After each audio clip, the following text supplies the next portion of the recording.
Kenapa ada orang duduk atau berdiri bersama dengan kekasihnya bisa berjam-jam, tapi bersama Allah 7 menit pun tidak kuat?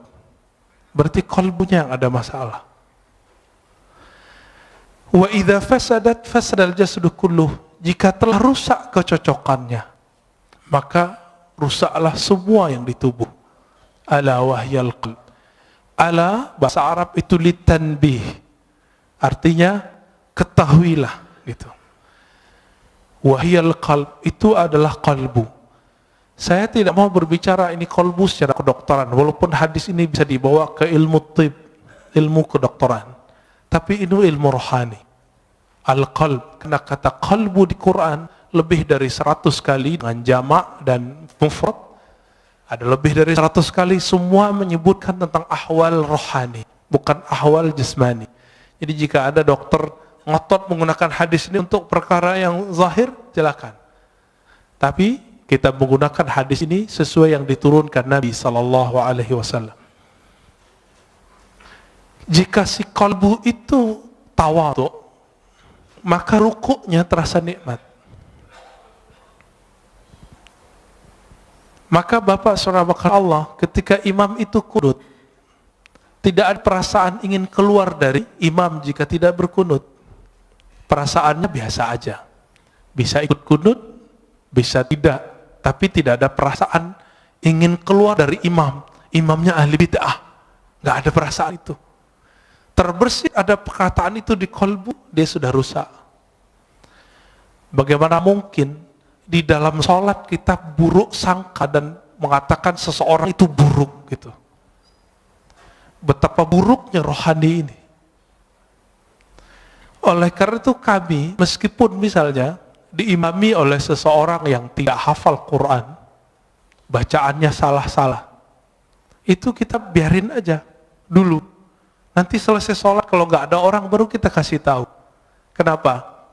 Siapa yang menggerakkan dia jadi imam? Salah siapa kita nggak maju jadi imam? Gitu. Bapak saudara makan Allah, satu kali guru kami wafat, Maulana Syekh Muhammad Nuruddin Al-Khalidi An-Naqsyabandi. Ketika beliau wafat, itu hujan Masya Allah. Imam Az-Zahabi menyebutkan suatu perkataan dari seorang imam ahli hadis di abad ke-6 Hijriah. Apa kata beliau? Ciri-ciri seseorang itu meninggal dirahmati Allah, maka Allah kirim malaikat dalam bentuk awan.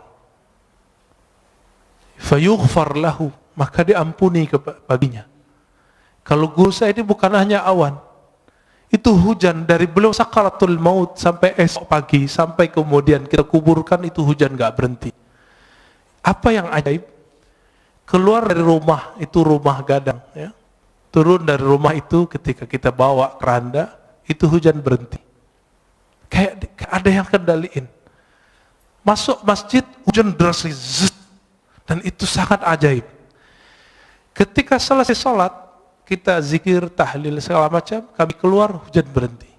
Tapi di saat ketika mau jadi imam, orang yang beliau angkat jadi wakilnya, itu seorang yang ummi, bacaan Qur'annya nggak bagus. Tiba-tiba ada seorang murid yang dianggap telah durhaka oleh beliau, ingin tebar pesona jadi imam. Padahal nggak ada yang nyuruh beliau.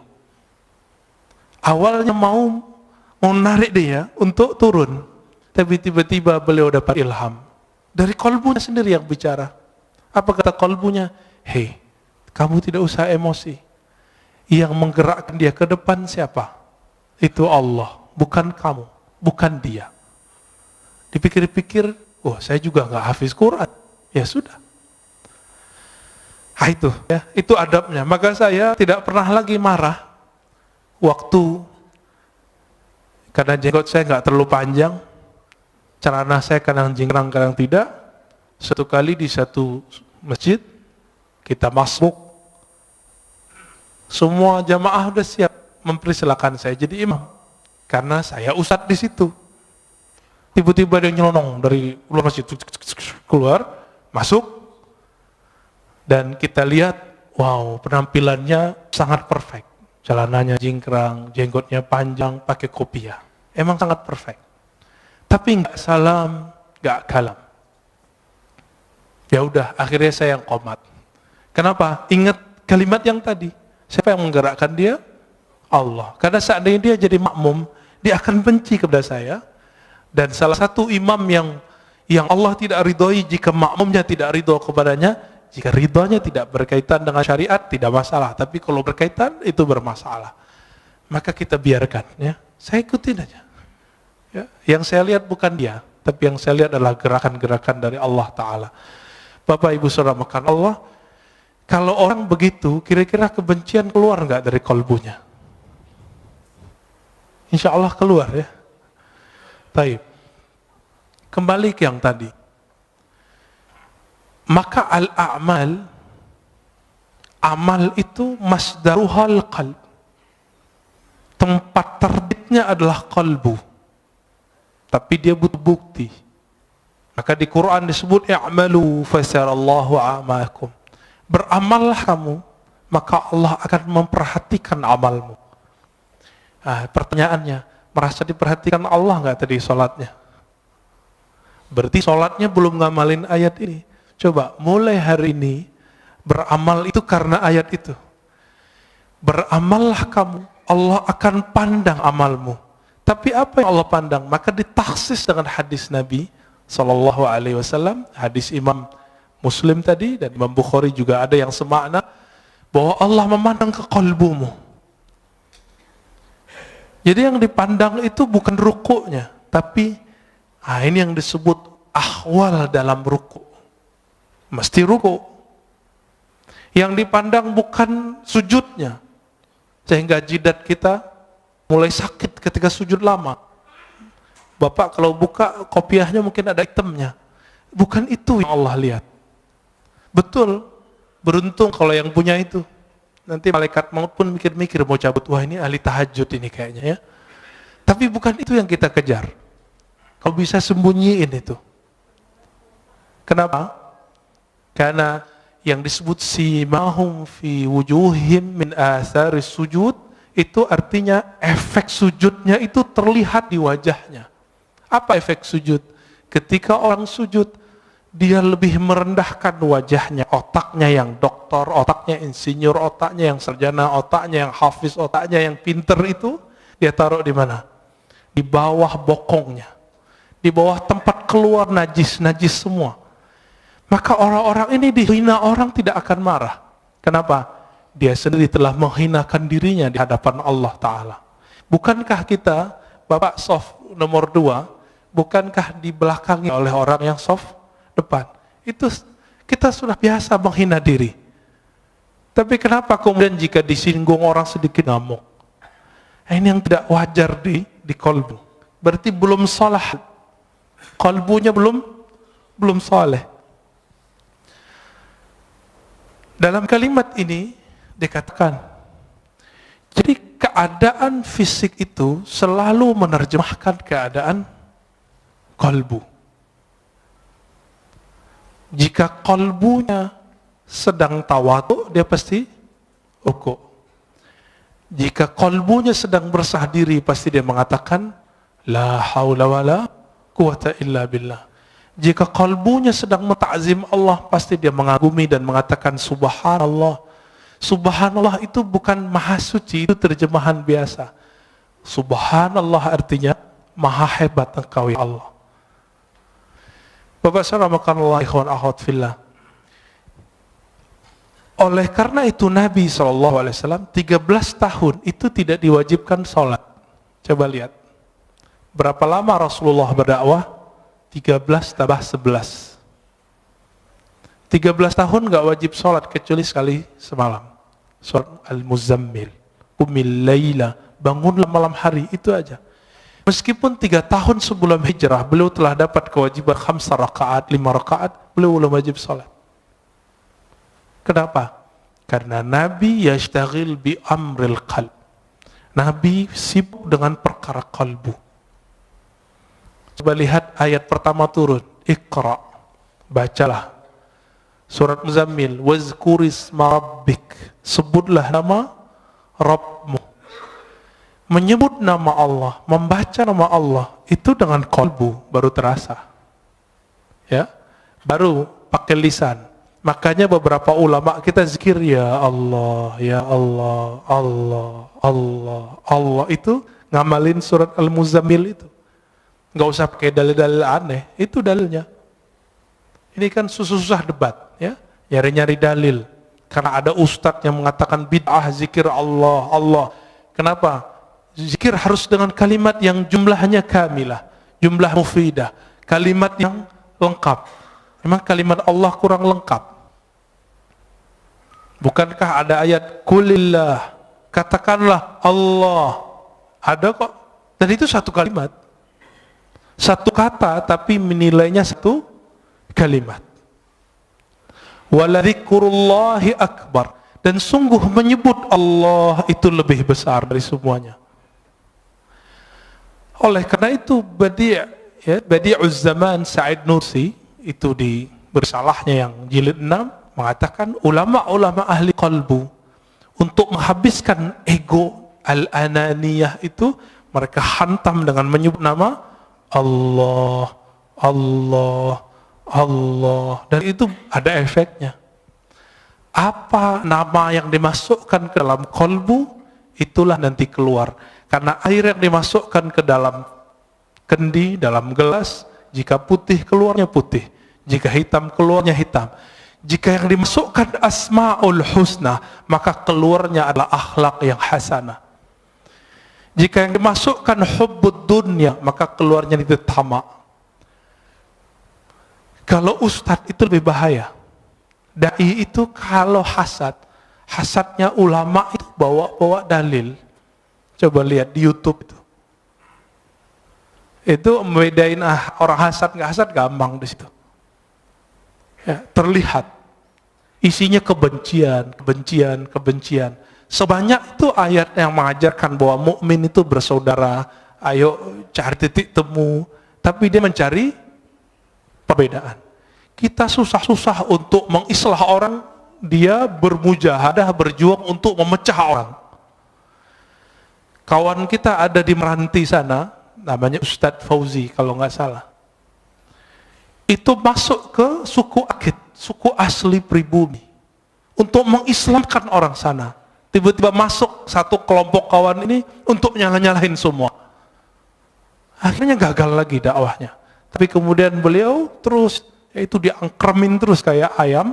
Mereka kan datang cuma sekali, ini datang terus. Bahkan tinggal di situ. Itulah khuruj fisabilillah selama-lamanya di situ. Ya nggak butuh lagi khuruj 3 hari itu. Nggak butuh lagi khuruj 40 hari. Kenapa? Satu nafasnya telah khuruj. Satu nafasnya telah jihad fisabilillah. Siapa yang berani, Pak, meninggalkan tengah kota, pergi ke pelosok, tinggal di situ? Ya, saya pun nggak kuat. Ya, semoga Allah jaga dai-dai kita di pelosok, di perbatasan. Amin ya rabbal alamin.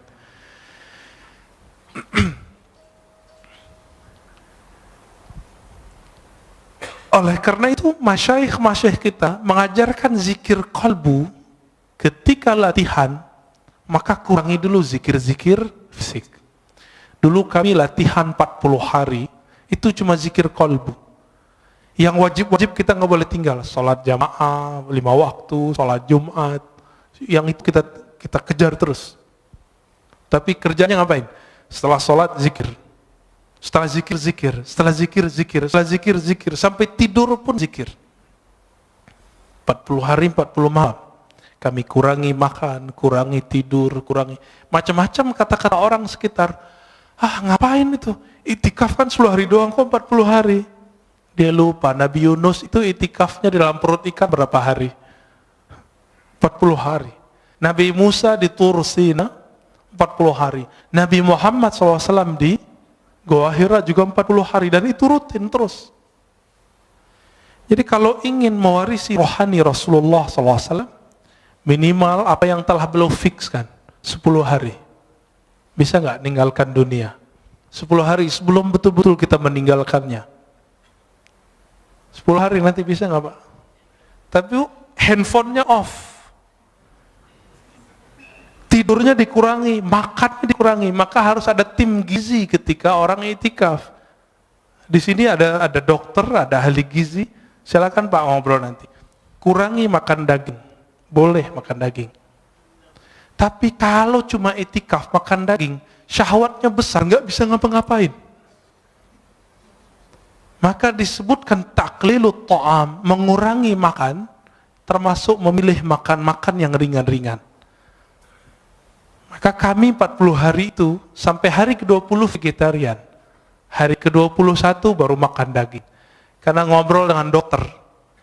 Kata dokter, sel-sel itu kalau nggak dapat daging selama 20 hari, maka dia akan makan yang ada di tubuh. Padahal itu udah tertulis oleh Maulana Khalid Al-Baghdadi dalam kitabnya. Beliau bukan dokter, tahu dari mana coba? Tapi dapat ilham. Maka ilham qalbu jika dipertemukan dengan kajian-kajian ilmiah ketemu. Karena ilmu itu dari Allah Ta'ala. Ilmu dari Allah. Allah yang disebut Al-Alim, sumber semua ilmu. Jika dipertemukan ilmunya orang belajar grammar dengan orang belajar manhaj qalbu sama. Yang mempertemukan namanya Imam Al-Qushairi, punya kitab judulnya Nahwul Qulub, Nahwul Qalb, Grammar Qalbu. Ada Pak kitabnya. Ya, kawan kita sudah buat disertasi S3 untuk itu. Tapi semoga dia juga mengamalkannya ya. Jika di qalbu itu muncul kezuhudan. Nah, sekarang kita langsung masuk. Jika muncul kezuhudan, maka orang itu nanti akan suka puasa. Jadi puasa itu efek warid yang datang ke kolbu. Apa arti warid? Anugerah rohani datang ke kolbu. Zuhud itu nikmat yang lebih besar dari dunia dan seisinya. Orang kalau sudah masuk zuhud ke kolbunya, hidupnya kenyang. Nggak ada keluh kesah, kebahagiaan itu ada meskipun dunia tidak di tangannya. Tapi orang-orang zuhud bukan berarti dia orang miskin. Banyak orang miskin cinta dunia. Tiap hari mikirin gimana makan. Berarti dia belum zuhud. Jadi rugi 2 kali, udah miskin gak zuhud. Orang kaya itu paling bisa zuhud karena dunia sudah di tangan. Tapi kalau kolbunya tidak dapat zikir kalbu. Jadi kalbu itu punya zikir. Zikir lidah la ilaha illallah, subhanallah. Zikir qalbu Allah, hu, hay, qayyum. Asma'ul husna itu zikir qalbu. Dan ini harus diambil dari ahlinya. Sebagaimana kalau qalbu kita sakit, kalau badan kita sakit, kita datang ke dokter. Dan masalah kita semua apa? Masalah kita cuma satu, kita nggak adil dengan qalbu. Giliran sakit badan, ya repot kemana-mana. Ini virus corona aja udah rame kemana-mana ya. Tapi kalau ada virus kolbu, nggak rame. Udah berapa tahun nggak khusyuk? Udah berapa tahun tidak menikmati baca Quran? Kok nggak datang-datang ke ahli kolbu? Waras nggak sih? Itu adil nggak? Ini yang disebut innallaha yuhibbul muqsitin. Maka Allah sebut orang-orang yang berilmu yang adil itu qaimam bil qist. Orang-orang yang berilmu itu dia betul-betul adil terhadap dirinya. Kita nggak adil. Cari dunia dari pagi jam 6, pulang pun jam 8, 12 jam. Tapi cari akhirat, kita ajak setengah jam aja bilang apa? Ustadz, saya ini sibuk. Ada seorang ibu-ibu minta diajarkan zikir, kita ajarkan zikir. Terus bilang, Ustadz, nggak ada zikir yang ringan, saya ini sibuk. Saya tanya, ibu umur berapa? 70. 70 karyawati, pragawati. ASN. Enggak, terus apa sibuknya? Bingung juga dia. Berarti selama ini kita ini sok sibuk. Dan semua orang mengundur amalnya sampai dia udah tua. Berarti warid belum datang ke kolbunya. Dia memulai amal selama ini selalu dari zahir, belum dari kolbu. Maka Imam Bahauddin Syah Naqsyaband mengatakan apa? Ketika orang sibuk dengan perkara zahir, maka kajian zikir pertama kami adalah zikir kolbu. Bidayatu tariqatina nihayatut turuq. Awal dari cara zikir kami adalah akhir dari semua zikir yang dipelajari oleh orang-orang di luar. Itu manhaj beliau.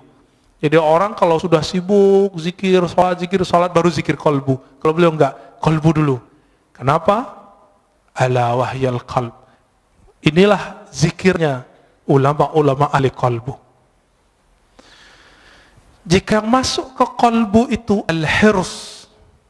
Hirs itu ada kesukaan, kerajinan, ya, ada perasaan senang. Maka orang ini akan rajin tahajud, rajin sedekah, rajin semua zikir itu kayaknya ringan di tangannya, ringan di lidahnya. Bapak saudara makan Allah, dulu seorang kawan saya berdoa, Allahumma adim alaina zikrak. Ya Allah, dawamkan zikir kami kepadamu. Saya tegur, jangan doa begitu. Yang Nabi ajarkan, Allahumma a'inni ala zikrik. Ya Allah, bantu aku menyebut namamu. Karena Nabi tidak pernah mengajarkan, ya Allah, dawamkan zikir di kalbu kami. Itu mustahil, kecuali Rasulullah sallallahu alaihi wasallam. Dalam sholat pun kita masih ingat selain Allah Ta'ala. Jika yang datang di kalbu itu syauq, rasa rindu yang dalam, maka orang ini biasanya zikirnya mulai bergerak. Nah, zikir ini yang jarang datang ke kita. Minimal gerak matanya nangis, itu zikir rindu. Jadi rindu itu datang dulu ke kalbu, baru saat dia berzikir ada rasa nangis. Bukankah sebagian bapak ibu ketika mendengarkan imam kita tadi sholat teringat mana? Sudais, ya, semoga Allah muliakan beliau, amin. Kita teringat itu. Bagi mereka yang punya pengalaman sholat di belakang Sudais, dia rindu, dia bisa nangis. Itu baru rindu dengan imam dunia. Imam sholat di Mekah, bagaimana imam al-a'immah Sayyidina Rasulullah SAW. Maka orang ini saat mengatakan Allahumma salli ala Sayyidina Muhammad, air matanya pasti mengalir. Itu yang disebut dalam syair-syair Hisan bin Sabit, kullul qulub, semua kalbu itu rindu kepada Nabi. Tapi bukti rindu itu hanya satu, dumu'ul ain. Ketika air mata itu berkaca-kaca, air mata itu mengalir. Atas dasar itulah ulama kita punya majelis khusus, namanya majelis sholawat, karena itu majelis kerinduan. Imam Ibn Arabi yang disesatkan orang di zamannya, dia jauh dari semua kesesatan itu, karena beliau ahli hadis. Saya S1 meneliti beliau. Ibn Arabi menulis kitab Tarjumanul Ashwaq. Sebelumnya beliau seorang ahli hadis, meriwayatkan hadis dengan sanadnya sendiri sampai ke Rasulullah. Berguru kepada Imam Bukhari di zamannya, namanya Ibnu Asakir, dan Imam Muslim di zamannya, yaitu Imam As-Silafi. Imam Ibn Arabi nulis Tarjumanul Ashwaq, terjemahan para perindu, kalbu yang merindu. Dan salah satunya di situ ada kerinduan kepada Rasulullah sallallahu alaihi wasallam. Orang yang rindu kepada Rasulullah pasti dia rindu kepada orang yang membuat dia rindu kepada Rasulullah. Siapa yang mengajarkan kita rindu kepada Rasulullah? Guru-guru kita. Guru-guru ini yang mengajarkan rindu. Maka rindu kepada Rasulullah itu bersanad. Ini yang Nabi katakan, tuba liman ra'ani wa amana bi. Tuba liman ra'ani wa liman ra'aman ra'ani. Beruntung orang yang memandangku. Kalau nggak ketemu aku, dia ketemu murid-muridku atau murid dari muridku. Ini yang disebut tuba. Bagaimana Bilal ibn Rabah ketika Omar datang ke Damaskus, Bilal dipanggil. Wahai Bilal, kami rindu Rasulullah. Apa kata Bilal? Lalu apa yang harus kau lakukan? Kata Omar, tolong engkau azan. Ingatkan kami kepada azannya di zaman Rasulullah SAW. Lalu dia azan. Setelah sekian lama Rasulullah wafat, dia nggak mau azan. Kenapa? Setiap kali dia azan dia bisa pingsan. Itulah rindunya seseorang perindu. Dia bergerak, badannya bergetar ketika rindu. Kalau dia kuat, dia bisa terus. Jika tidak, dia pingsan. Dan Bilal bin Rabah sampai di asyhadu an la ilaha illallah,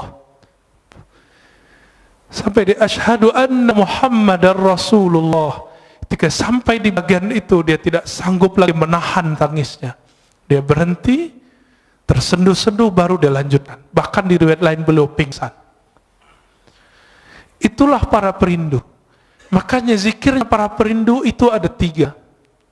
Jika di mata dia menangis, jika di tubuh dia bergerak, jika tidak kuat maka dia pingsan. Inilah zikir-zikirnya qalbu. Karena sebab syauq datang, rasa rindu itu datang. Dan rindu itu sumbernya satu, al-mahabbah, rasa cinta kepada Allah dan Rasulullah. Bapak saudara makan Allah, terkadang kalau orang rindu itu gombal, benar nggak? Kalimat-kalimatnya aneh-aneh. Dalam ilmu zikir, ilmu qalbu disebut dengan syatahat. Apa arti syatahat? Kalimat yang lompat dari mulut karena gejolak-gejolak rindu dalam kalbu. Jika seseorang merasakan rindu tersebut, maka muncullah syatahat. Inilah yang muncul pada Imam Junaid, Imam Abu Yazid Al-Bustami, bahkan imam seperti Al-Hallaj. Al-Hallaj mengatakan, ma fi jubbati illallah, di jubahku hanya ada Allah. Dia tidak dihukum karena dia ngomong itu, tapi dia ketika mengatakan haji itu cukup di rumah, tapi itu ternyata bukan perkataan dia. Jadi dulu karena buku tidak ada copyrightnya, salah satu bukunya tentang asrar haji disalin oleh orang tertentu, lalu ditambahkan di situ, haji tidak perlu ke Mekah, cukup di rumah.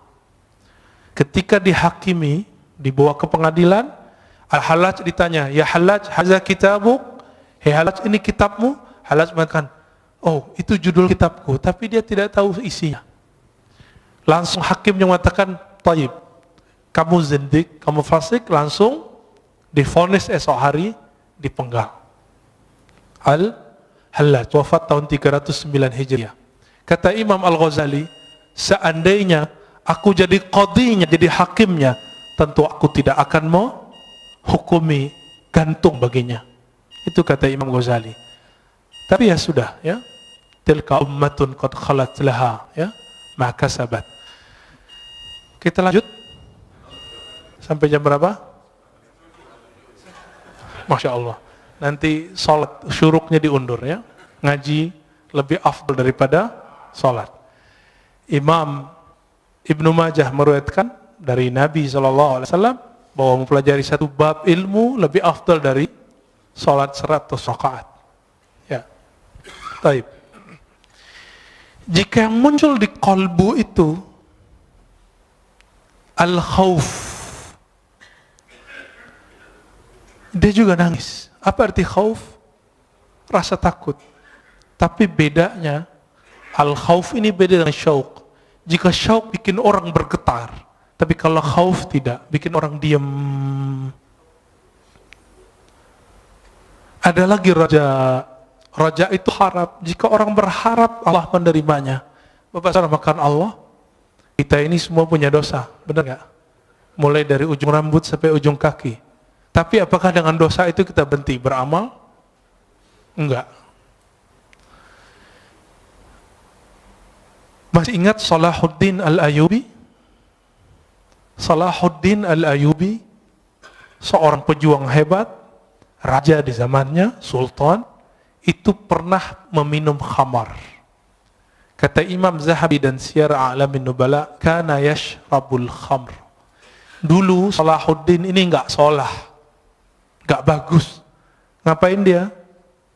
Namanya kan Ayub atau Yusuf, ya. Salahuddin ini dulu suka minum khamar. Orang kalau minum khamar pasti zina. Orang zina ya lanjut judi, semuanya lengkap. Nakalnya bukan main. Maka jangan, kalau ada anak muda hari ini malam-malam kita lewat, dia minum khamar, dia jahat, jangan benci dulu. Siapa tahu nanti dia jadi mujahid fi sabilillah. Jangan benci dulu. Ya, tadi kita pas lagi nyetir, Tiba-tiba ada yang, ya anak orang pakai motor truk-truk, ya, suka-suka dia. Saya mikir, jangan-jangan ini Salahuddin. Menghibur diri. Biar husnuzan, biar gak benci, siapa tahu. Kita punya sahabat, dulu peminum, suka narkobaan, sekarang Masya Allah, amal zikir, banyak. Bahkan ada yang sudah menjadi ustadz, banyak. Ya. Jadi jangan hukumi orang dengan waktu dia bermaksiat. Siapa tahu itu maksiat terakhirnya. Jangan pernah sucikan orang dengan amalnya. Siapa tahu itu amal soleh terakhirnya. Besok dia maksiat terus. Tapi semoga itu tidak terjadi. Maka Bapak Saudara makan Allah, jika di Quran lebih dari 100 kali Allah membicarakan kolbu, kenapa ajaran-ajaran kolbu tidak dominan dalam kajian-kajian kita? Yang dominan apa? Kajian fikih, sunnah, bid'ah. Ingin mempergi kolbu, tapi yang terjadi keras kolbu. Ini coba aja. Kita bertahun-tahun ngaji sunnah bid'ah. Apa yang terjadi? Kolbu keras. Keras bukan main. Karena Rasulullah awal ngajar orang bukan ngajar sunnah bid'ah. Yang pertama diajar oleh Rasulullah apa? Kolbu. Jadi kalau ada orang sibuk dengan sunnah bid'ah, dia salah berguru. Tapi kalau sudah selesai belajar kolbu, baru belajar itu. Jadi saya berbeda sedikit dengan banyak orang. Orang mengira belajar tasawuf itu setelah belajar fikih. Enggak. Bagi saya belajar tasawuf dulu, belajar fikih. Baru belajar akidah lebih awal ya. Akidah, tasawuf, fikih. Kalau enggak yang terjadi nanti debat. Suatu kali Imam Fakhruddin Ar-Razi, pengarang kitab Mafatihul Ghaib, datang ke seorang ahli qalbu. Lalu ahli qalbu itu menyindir Fakhruddin yang punya tafsir sepanjang tangan saya ini. Namanya Mafatihul Ghaib. Dia mentafsir Bismillahirrahmanirrahim 1 jilid. Ini di sini ayat sudah berapa turun di sini, ya. Tapi beliau mentafsir Bismillah 1 jilid. Sampai sekarang kawan saya ngaji Bismillahirrahmanirrahim 7 tahun belum selesai. 7 tahun Pak belum selesai. Ngaji alif aja lama sekali ngajinya. Sampai betul-betul dikenal. Kenapa Bismillah itu kok diulang-ulang di Quran? Ternyata itulah awal yang ditulis di Lauh Mahfuz. Ketika Allah pertama ciptakan Lauh Mahfuz, apa kata Allah? Uktub. Faqala ma aktub. Qala uktub Bismillahirrahmanirrahim. Hadis sahih dari Imam Tirmizi. Jadi Allah ciptakan Lauh Mahfuz. Apa arti lauh? Lauh itu seperti kumpulan data. Semua data ada di situ. Data semua dunia dan akhirat. Apa kata Allah? Hai Lauh Mahfuz, tulislah. Lalu dia bertanya, apa yang kami tulis ya Allah? Uktub Bismillahirrahmanirrahim. Maka mengkaji Bismillahirrahmanirrahim, mengkaji semua makhluk. Selesai Pak semua. Rahman itu semua makhluk. Rahim khusus wali-wali Allah. Kekasih-kekasih Allah. Nanti lain waktu cari gurunya ya. Ada yang pakar ilmu ini. Tapi tidak boleh dikaji terlalu luas. Imam Fakhruddin Ar-Razi kemudian bertanya. Ketika disindir. Tafsirmu itu belum apa-apa. Dia kaget. Terus tafsir yang bagus gimana? Dia tafsirlah 1 ayat. Fakhruddin Ar-Razi bengongnya bukan main, lama dia berpikir, loh kok dia tahu makna itu ya? Kok saya udah baca buku, mungkin ratusan ribu lembar dia baca buku, kok nggak paham itu? Akhirnya ditanya, wahai Tuan Guru, apa cara engkau memahami kitab Allah dengan rahasia-rahasia tadi? Apa jawaban sang imam?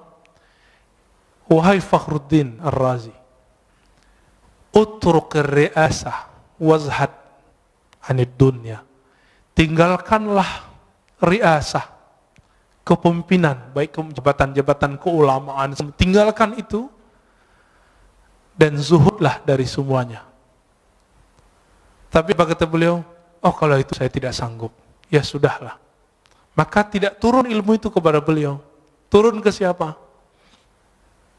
Turun ke orang setelahnya. Imam Ibnu Athaillah, inilah kitabnya. Turun lagi ke orang setelah Ibnu Athaillah, namanya Ibnu Ajibah, ya. Ada tafsir qalbu. Semoga nanti ada ahli tafsir yang mengkaji tafsir itu. Amin ya rabbal alamin, ya. Selama ini kita lihat tafsir itu banyakkan hafalan. Ayat ini dijelaskan, ayat ini, itu biasa. Itu namanya ilmu munasabat. Ilmu mencocokkan satu ayat dengan ayat yang lain. Kalau cocok, kalau nggak cocok gimana? Karena ilmu cocok logi hari ini betul-betul sangat dahsyat, maka banyaklah ustadz cocok logi. Padahal yang cocok itu adalah ilmu qalbu.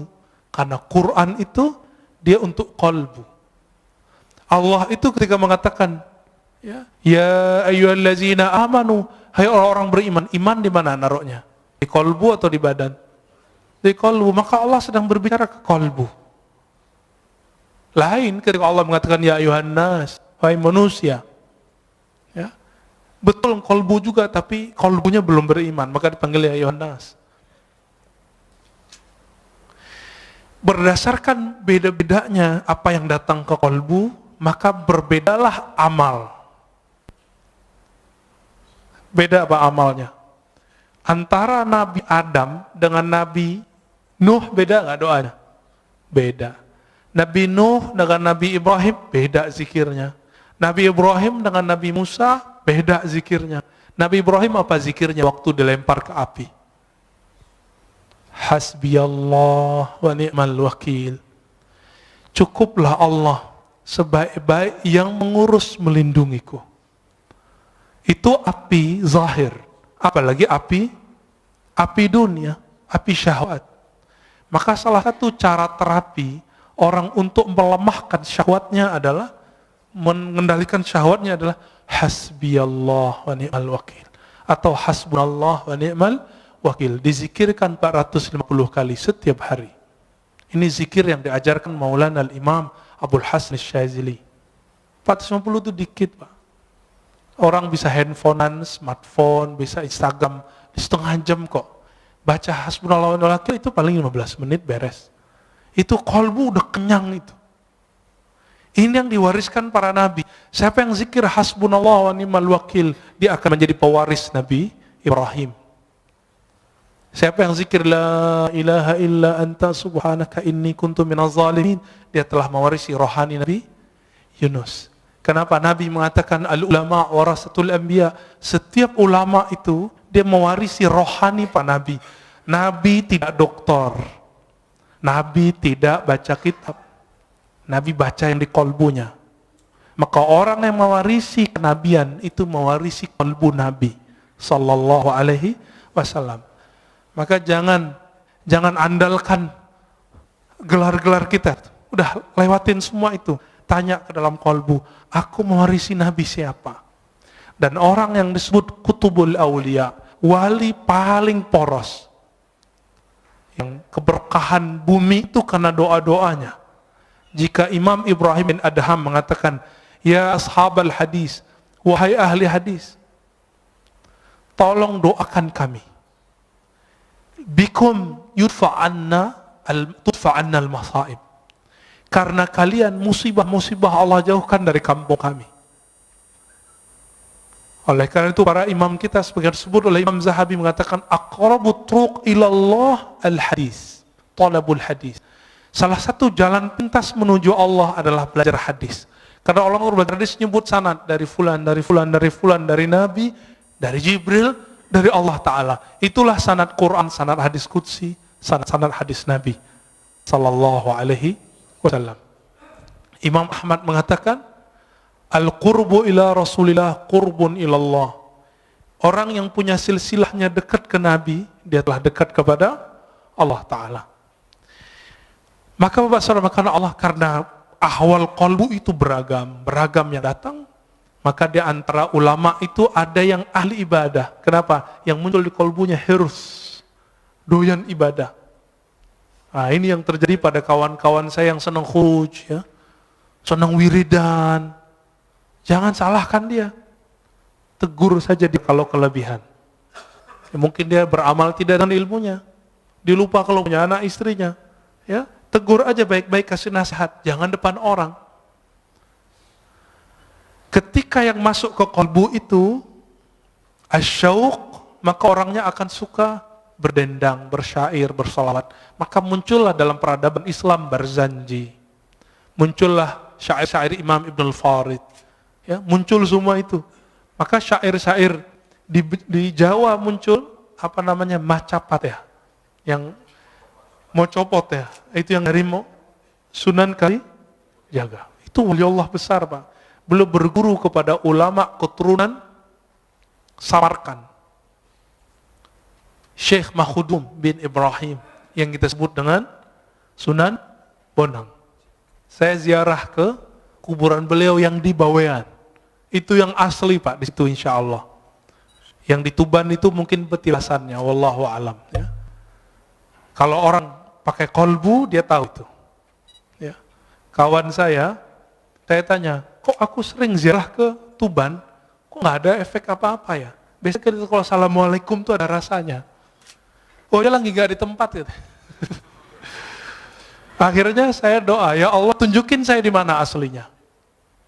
Ternyata setelah itu diundang oleh salah satu guru kita, Buya Abdul Halim, ya, yang punya istri di sana. Udah ke sana, Pak? Udah ke sana, Pak, ya. Ya. Datang ke sana itu dahsyat sekali. Tapi jangan lupa ziarah, karena di sana manisnya dari situ. Sampai di sana ternyata Buya Abdul Halim belum pernah ziarah. Saya tanya, Buya, anterin saya ya. Di sini ada 2. Bukan yang di tepi pantai, yang di hutan. Saya bilang gitu. Akhirnya kita ke hutan. Enggak hutan-hutan amat kok, Pak. Hutannya kecil kok ya. Masuk dan itu terasa nikmat, terasa ada kontak batin.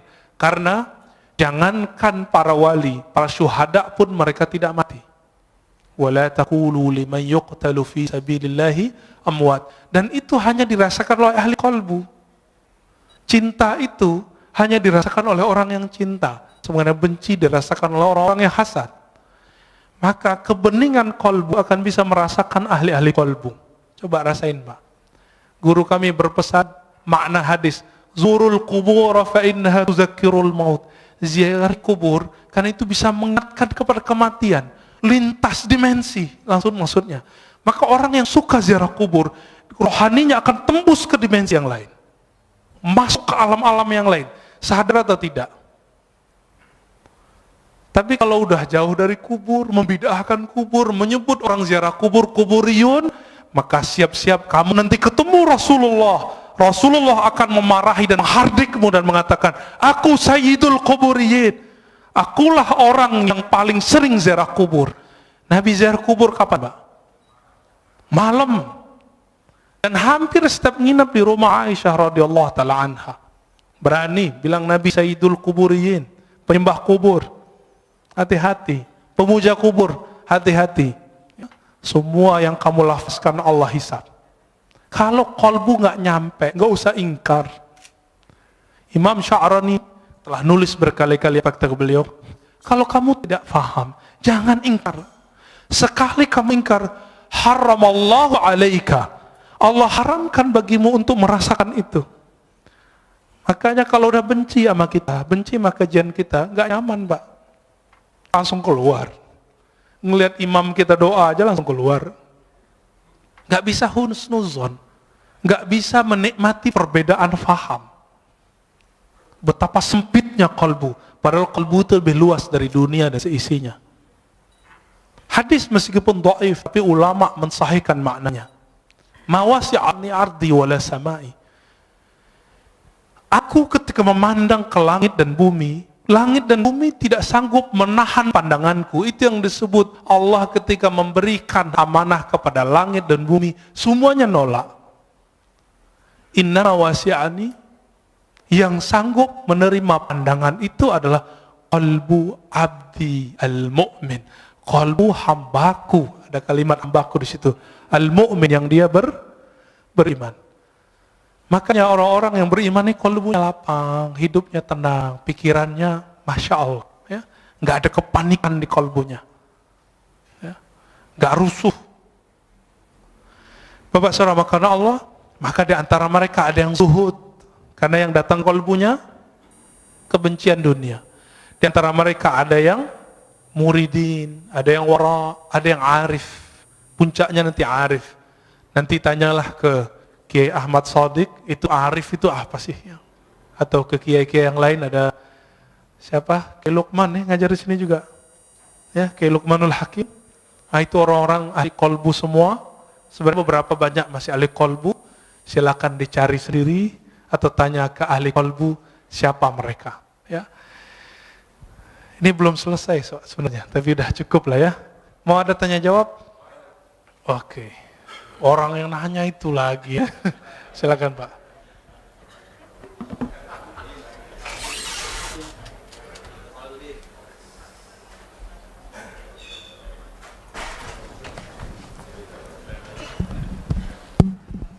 Terima kasih. Assalamualaikum warahmatullahi wabarakatuh. Yang pertama, ini masalah kolbu ini. Saya berusaha, pernah mendengar bahwa Al-Fatihah itu adalah obat dari segala penyakit. Sehingga begitu bangun tidur, pengen minum, ditiupkan Al-Fatihah. Tapi ada yang mengatakan dari segi medis meniup makanan itu adalah tidak baik. Jadi bagaimana kontradiksi dari satu? Dan yang kedua, satu dulu Pak. Kejawab nanti ya. Antara ahli medis dan ahli kolbu itu yang beda mazhab. Tapi yang beruntung yang mengerti ilmu kolbu plus mengerti ilmu cara niup. Orang baca Quran niupnya bukan gitu Pak. Ada caranya. Mau diajarin Pak. Bahasa Arabnya yanfuth.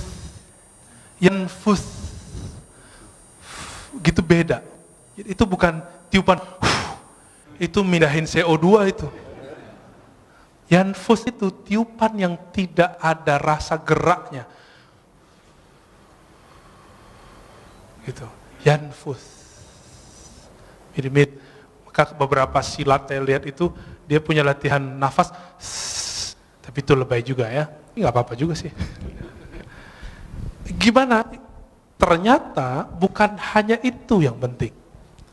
Bapak kalau saya kirimin WA, saya bilang, Bapak hebat ya, ahli tahajud, mujahid fisabilillah, semangat Pak.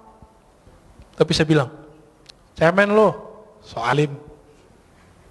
Itu di WA. Kalau Bapak baca ada efek nggak? Ngefek ke badan nggak? Waktu pengurus diteror waktu 2 tahun lalu atau 3 tahun lalu, karena mencoba menetralisir kajian, itu WA bikin rusuh itu Pak, bikin gundah. Benar nggak? Kalimat-kalimat itu punya energi kalau dibaca. Apalagi kalau dilafazkan, apalagi kalau dihembuskan. Kenapa? Karena energi-energi yang ada di situ dia bisa tersimpan. Ya. Coba lihat flash disk. Dia bisa nyimpan data, handphone bisa nyimpan data, maka semua benda-benda itu bisa nyimpan energi, data-data itu. Semuanya bisa nyimpan data. Kenapa sendal Imam Ahmad itu bisa mengeluarkan jin? Seorang laki-laki datang, ya Ahmad, ya Aba Abdullah, anakku, putriku sering kesurupan, kayaknya disuruh dipaksa nikah tuh kayaknya. Rata-rata kesurupan, survei kita 70% survei langsung. Itu karena stres, ditekan. Di pesantren, kalau pesantrennya terlalu keras, kurang menikmati anak kita bisa kesurupan Pak. Di asrama, di sekolah, apalagi dipaksa nikah sama. Dipaksa kerjaan sama, atau lagi pergi berkemah itu ada tekanan, nanti orang itu seruban, itu stres. Tapi kalau ini bukan, ini gangguan sihir, udah stres kemasukan jin. Apa katanya? Maaf saya lagi sibuk, ini sendalku, tolong bawa, ketuk aja kepalanya, jangan digambar gitu ya, ketuk kepalanya. Akhirnya dia datang pulang, dia ketuk kepala si putrinya, langsung sembuh. Apa hubungannya sendal lama? Jadi ulama-ulama ahli kolbu itu untuk mengurus orang kesurupan nggak perlu baca ayat Pak. Karena dibacain ayat, jinnya juga hafiz. Diulang lagi hafalannya semua. Dia butuh memori kolbu yang tersimpan di situ. Maka caranya bukan dihembus, gitu Pak ya, ditiup. Ini saya tunjukin. Kita baca misalnya, Bismillahirrahmanirrahim. Gitu aja. Dia cuma transfer data aja. Data kalimat Al-Fatihah dipindahin ke situ. Diiktikadkan, ya Allah, tolong turunkan keberkahan Fatihah ke Abu Sa'id Al-Khudri udah bertahun-tahun diajarkan Al-Fatihah oleh Nabi. Tapi satu kali sebelum pulang, Nabi panggil, ya Abu Sa'id, nanti sebelum pulang kamu temuin saya. Karena dia punya bakat ngobatin. Gak semua orang punya bakat ngobatin, Pak. Jadi Bapak ini kalau gak punya bakat ngobatin, walaupun hafiz Quran, apalagi cuma hafil qul huwallahu ahad, jangan coba-coba ngeruqyah. Abu Sa'id orangnya berani, nekatan orangnya. Apa kata Nabi? Nih, saya kasih kamu hadiah. Ditunggu-tunggu ternyata yang dibaca Nabi apa? Al-Fatihah. Tapi baca Fatihahnya beda zauknya, beda waridnya, beda ahwalnya ketika baca Fatihah saat sholat. Saat sholat baca Fatihah itu isinya adalah khudu, kerendahan kolbu. Di saat ini ada zikir obat di situ. Muncul sebuah riwayat hadis dhaif. Al-Fatihah shifa'un min kulli da'. Fatihah itu obat segala penyakit. Hadis dhaif, tapi Imam Ibnu Qayyim, murid Ibnu Taimiyah, Imam Salafi mengatakan apa? Ini mujarrab. Fatihah itu mujarrab. Benar Pak, mujarrab Pak. Cobain aja Pak. Terus gimana lagi setelah ditiup? Tutup dengan salawat Allahumma shalli ala Sayyidina Muhammad wa ala ali Sayyidina Muhammad. Lalu minta doa, ya Allah, berkahi air ini, jadikan dia obat untuk tubuhku, badanku. Gitu Pak. Jadi jangan pindahin CO2-nya. Oke? Ya. Yang kedua, satu lagi aja. Tambuh. Tambuh, Cia. Ya.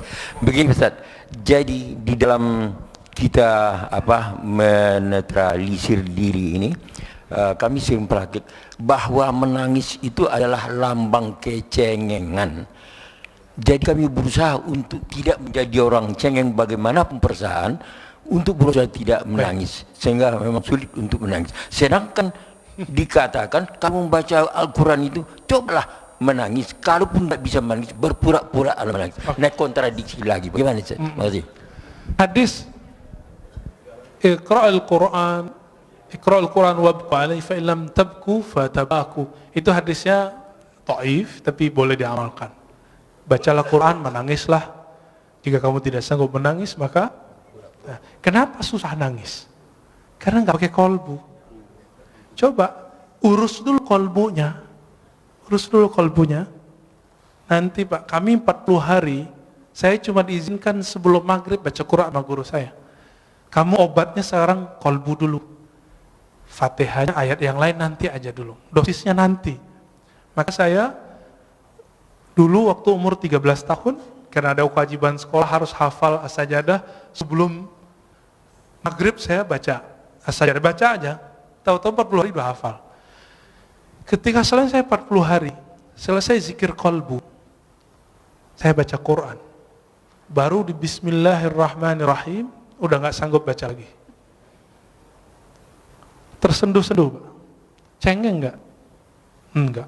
Saya saat itu merasakan yang ngirim Quran itu ngomong. Lagi kirim. Di zaman-zaman dahulu, zaman-zaman masih pakai surat.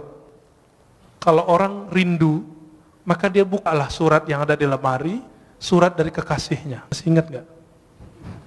Dibuka, beberapa orang nangis. Dulu saya masih ingat bapak saya pertama saya ke Jakarta, itu kirim surat, Ananda gitu ya. Itu surat saya simpen itu. Sekarang karena pindahan nggak tahu nih masih ada, kayaknya masih ada. Ya. Kalau saya rindu, dulu kan belum ada handphone seperti sekarang. Saya buka aja itu bisa nangis Pak. Kalau surat dari ayah ibu bisa bikin nangis, bagaimana dengan Allah yang mewasiatkan untuk berbuat baik ke ayah dan ibu? Lebih nangis lagi. Maka munculkan dulu zikir kolbunya, baru kita, inilah ayat pertama, Iqra bismi rabbik, bacalah nama Rabbmu. Jangan pakai dengan itu kalau bahasa Indonesia kesannya dengan nama. kesannya beriringan. Padahal bi di situ litaukid. Bacalah benar-benar nama Rabbmu. Siapa nama Rabb kita? Allah, itu zikirnya. Allah. Terus semakin kuat menabung nama Allah itu, karena Allah itu besar, maka akan muncul tangis. Tangis itu nggak cengeng, Pak. Tangis itu satu tetesnya mampu memadamkan api neraka. Cengeng nggak? Yang cengeng itu nangis kemana-mana, nggak bisa memadamkan api neraka. Api kemarahan istrinya nggak bisa marah, Pak. Ya. Apakah itu cengeng? Tidak. Di Quran banyak sekali ayat-ayat yang menyebutkan salah satu ahwal para kekasih Allah adalah nangis. Ya bukun, ya, mereka nangis. Nah, bahkan ada sindiran orang yang suka ketawa, ya. Tertawalah sedikit, nangislah banyak. Ada ayatnya. Ini terakhir, Pak. Imam Al-Hafiz Abdul Awwal Abul Waqt As-Sijizi Al-Harawi, guru dari Ibnul Jauzi, guru imam ahli hadis, pakar hadis palsu, didatangi oleh seseorang. Dia pengarang kitab Al-Ba'un Al-Buldaniyah. Ketika dia datang, dia bilang, wahai tuan guru Abul Waqt Abdul Awwal, aku sudah lama ingin ngaji kepadamu, dan aku beruntung dapat keberkahan semajlis denganmu. Mendengar itu, Imam Abdul Awwal langsung nangis. Apa kata beliau? Lau arafta, kalau engkau mengenal aku, mazurtani, engkau tidak akan ziarahi aku. Kalau engkau tahu aibku, engkau tidak akan memandang keberkahan ada padaku. Lalu beliau nangis dan semua yang hadir nangis. Apa kata beliau? Kami dapat hadis, ribuan kali dapat hadis, tapi kalimat yang barusan kami dengar lebih kami suka dari semua hadis yang selama ini kami dengar. Baru sebutkan hadis. Dikasih makan nggak mau makan beliau. Kenapa? Sudah nangis duluan. Jadi majelisnya ahli qalbu dari dulu itu nangis. Dan Imam Abdul Awwal ketika sakaratul maut, murid-muridnya ngumpul. Apa kata salah satu muridnya? Gurunya ini zikir dalam kalbunya, tapi muridnya nggak dengar. Kata si murid yang agak kurang sopan, si muridnya dapat hadis, lakinu mautakum la ilaha illallah, talkinkan orang yang sakarat la ilaha illallah. Wahai tuan guru, baca la ilaha illallah. Kata si murid. Apa kata gurunya? Aku sudah di dalamnya, ngapain kamu tegur-tegur lagi? Aku lagi asik, jangan diganggu lagi. Lalu terus menyebut Allah, ya Allah.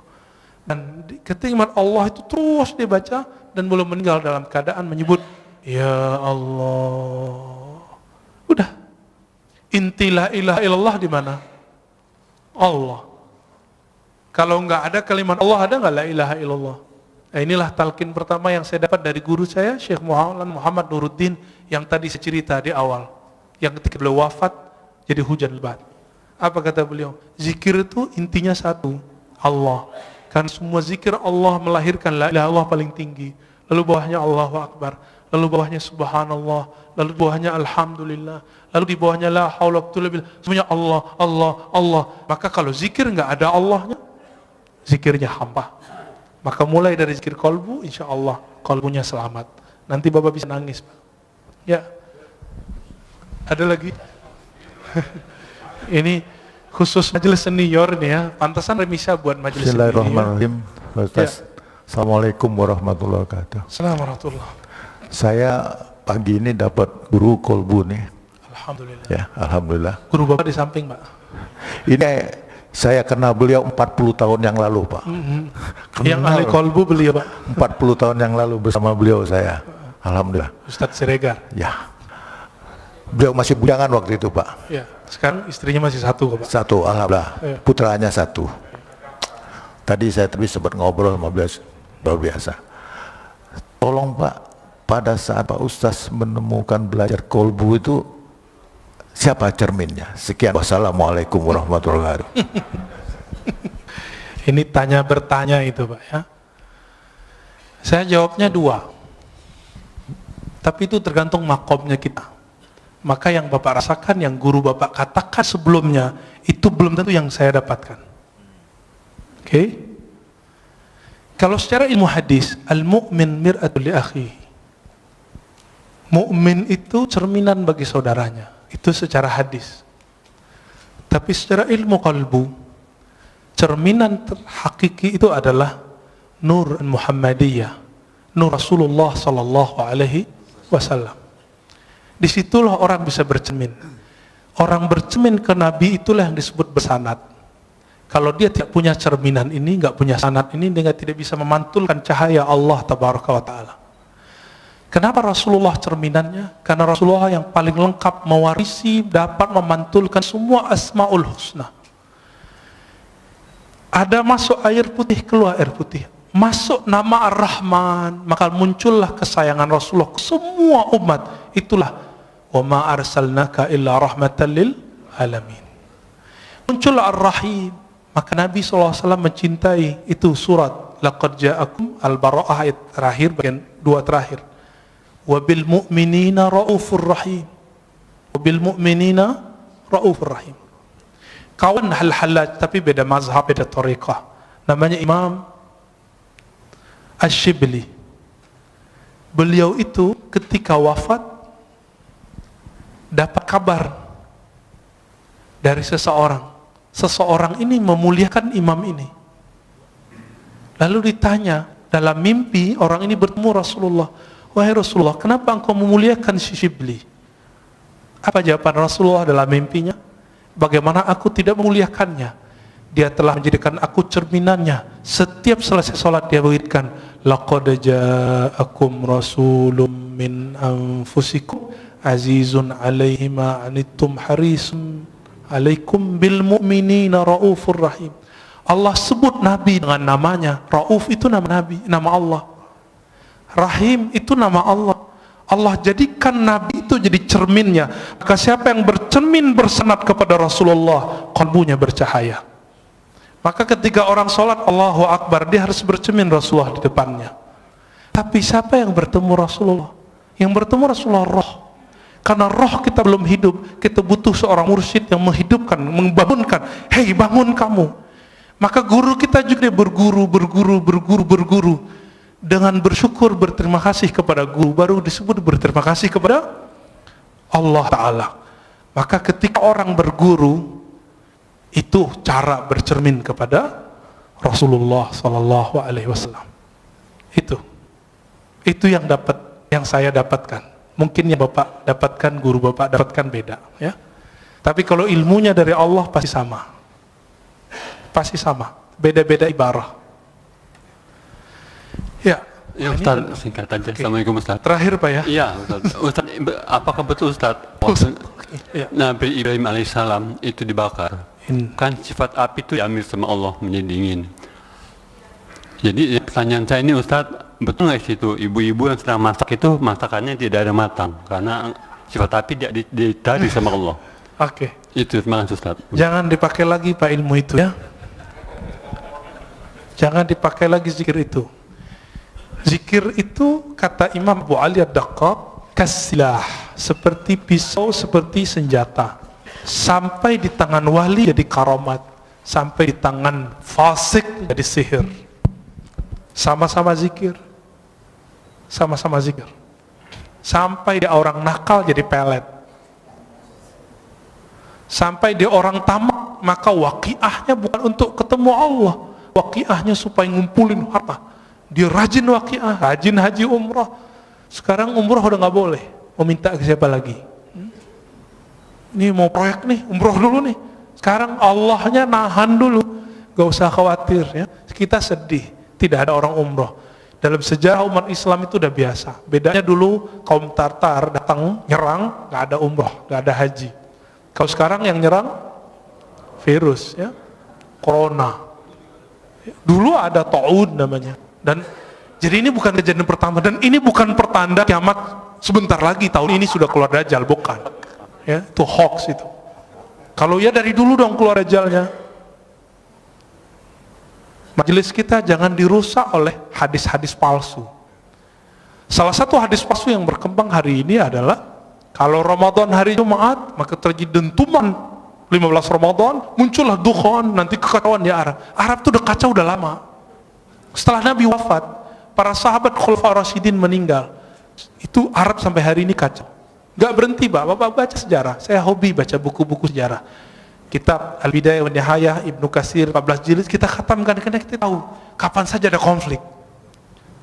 Ibnu Khaldun, ya, Rihlah Ibnu Battuta, Tarikhul Islam Ibnu Zahabi, sama menyebutkan tahun yang sama, gak beda. Jadi nggak usah khawatir, insya Allah nanti Allah angkat, ya Allah marfa'anna. Maka doa kunut sekarang hampir wajib. Namanya kunut subuh plus nazilah. Ya, kalau bisa ditambahkan kepada imam, tolong kasih tahu, Allah fa'idfa'annal bala wal waba. Ya Allah, tolak bala dan wabah dari kami, wabah virus. Ya, insya Allah Allah jauhkan. Jadi kalaupun flu, insya Allah nggak corona Pak, insya Allah ya. Kalaupun kena, waqina syarra ma qadait.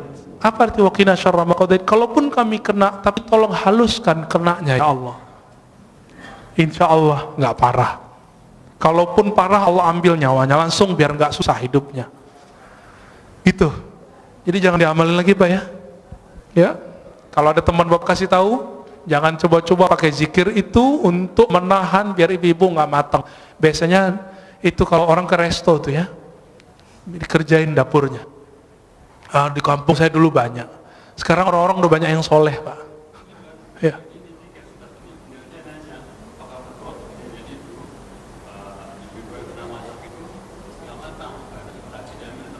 Oh enggak, itu mah ngakalin aja ya.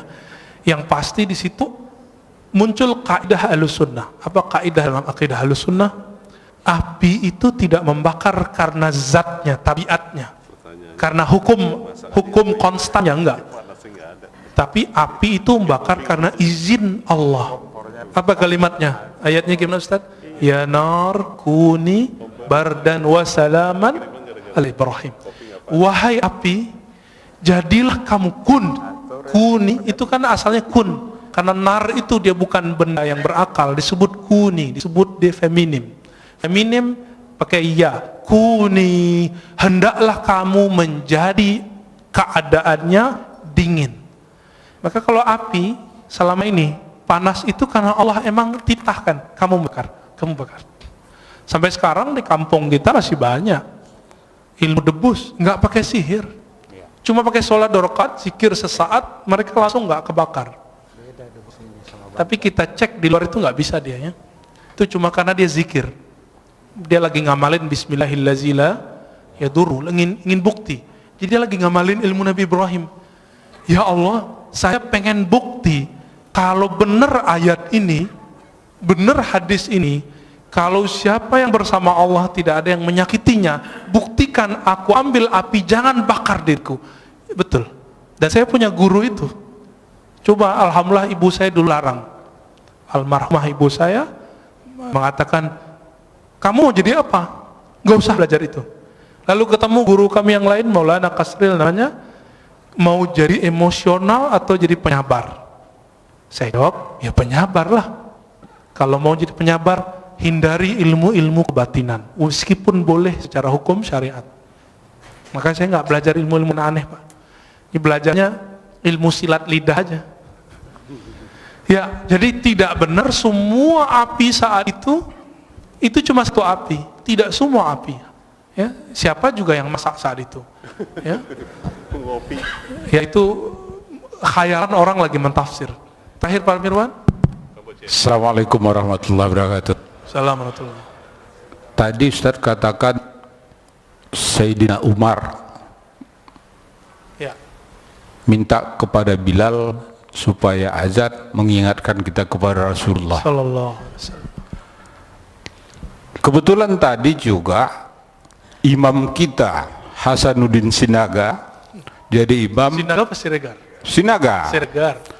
Sinaga, sorry. Kita rindu suara beliau ini. Karena tahun 97 dulu beliau ini imam di sini. Alhamdulillah. Makanya kita rindu. Ini siapa yang bawa ini? Bang Adek tadi ya. Kalau bisa sering-sering bawa Bang Adek. Alhamdulillah. Yang kedua mengenai tunggu dulu. Alhamdulillah lupa. Ya. Tadi apa ya? mengenai suluk tasawuf di kampung saya itu banyak, Ustaz. Oh iya. Cuma kami dulu sebagai pemuda menganggap ini ilmu Apa ini? apa ini pelajarin ini.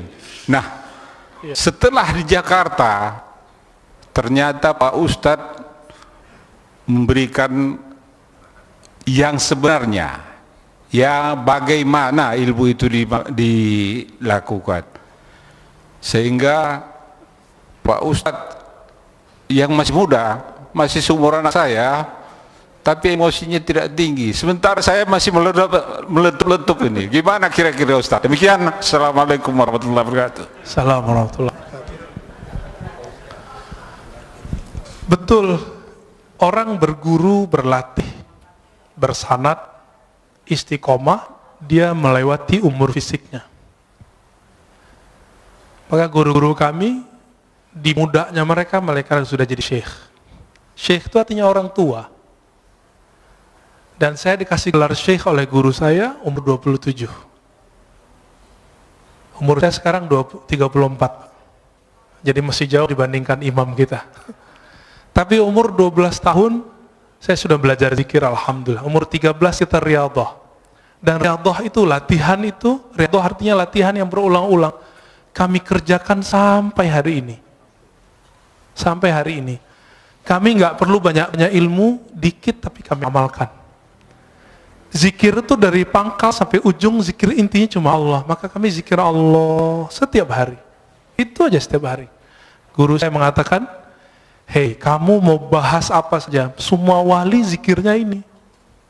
Betul, kita udah ketemu banyak wali-wali Allah, dan semua zikirnya ini. Gak lepas dari nama ini.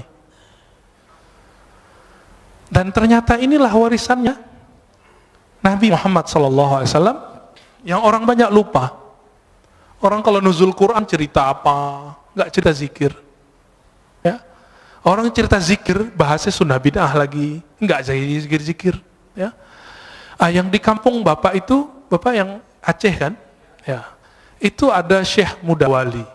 Syekh Muda itu gelar khas orang Sumatera Barat. Jadi orangnya masih muda, dia disebut Syekh tapi muda, maka disebut Syekh Muda, Syekh Muda Wali. Tapi tinggal di Aceh, orang Jamek, tamu orang Aceh. Tapi mereka entah lebih tua dari orang Aceh, karena orang Aceh kan campuran. Ada yang India, Pakistan, bahkan macam-macam di situ. Arab apalagi. Jadi kalau orang Aceh rasis nggak boleh. Kenapa? Semua kita pendatang di tanah ini. Siapa yang tahu kita ini asli Jawa, Sunda, Padang, Kalimantan? Siapa yang tahu? Dicek genetiknya, ternyata wong Cino.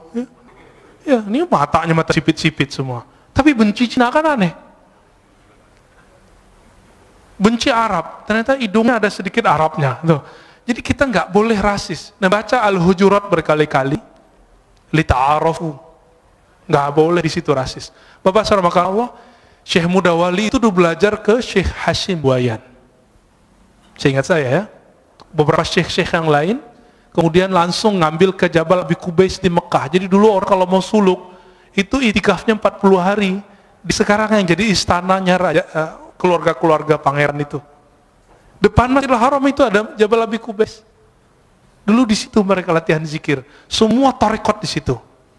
Terakhir yang masih mengijazahkan tarekat di sana, itu Syekh Muhammad Yasin Al-Fadani. Beliau menyimpan 66 tarekat. Bukan 40, 66 tarekat. Dan masing-masing tarekat beda suluk. Nah, kembali ke yang tadi, ini kesimpulan kajian tadi. Kenapa tarekat itu banyak? Karena rahasia datang ke kolbu itu beda-beda. Warisan yang dia dapat dari Nabi pun beda-beda.